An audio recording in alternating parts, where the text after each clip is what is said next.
Praise allot. దేవునికి మహిమ కలుగునుగాక. ఈ దినమ వాక్యము సామెతల గ్రంథము 1వ అధ్యాయములో 22వ వాక్యాన్ని మనము చదువుకొని దేవుని యొక్క నామమును మహిమపరుచుకుందాం. ఎట్లనగా, జ్ఞానము లేనివారులారా, మీరు ఎన్నాళ్ళు జ్ఞానం లేని వారుగా ఉండగోరుదురు? అపహసకులారా, మీరు ఎన్నాళ్ళు అపహాస్యము చేయుచు ఆనందింతురు?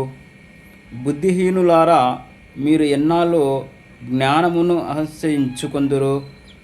నా గద్దింపు విని తిరుగుడి.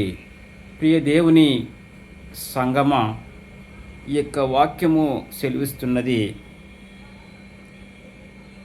దేవుడు ఈ రోజున అందరినీ చూచి పిలుస్తున్నారు, జ్ఞానము లేని వారులారా. అంటే ఈ ప్రపంచంలో జ్ఞానము లేకుండా, అంటే దేవుని యొక్క జ్ఞానము లేకుండా ఉండేటువంటి వారులారా, మీరు ఎన్నాళ్ళు జ్ఞానము లేని వారుగా ఉండుదురు?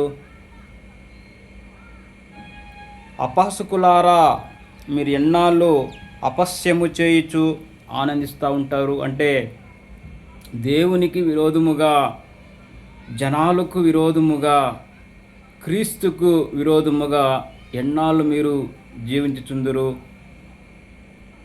బుద్ధిహీనులారా, అంటే బుద్ధి లేకుండా ఉండేటువంటి వారులారా, మీరు ఎన్నాళ్ళు జ్ఞానమును హసించుకొందురు? దేవుని యొక్క గద్దింపుకు తిరుగుడి. అంటే దేవుని వాక్యానికి, దేవుని మాటకు తిరుగుడి. అంటే ఈ యొక్క చెవులను ఆ యొక్క పరిశుద్ధమైన గ్రంథము వైపు తిరుగుడి.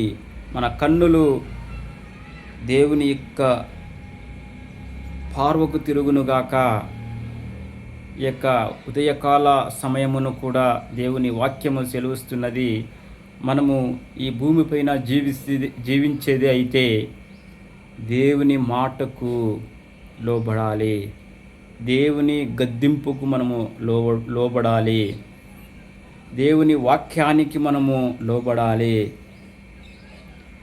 అలా లోబడితే దేవుడు మన జీవితంలో అనేకమైన అద్భుతములు చేయగలడు.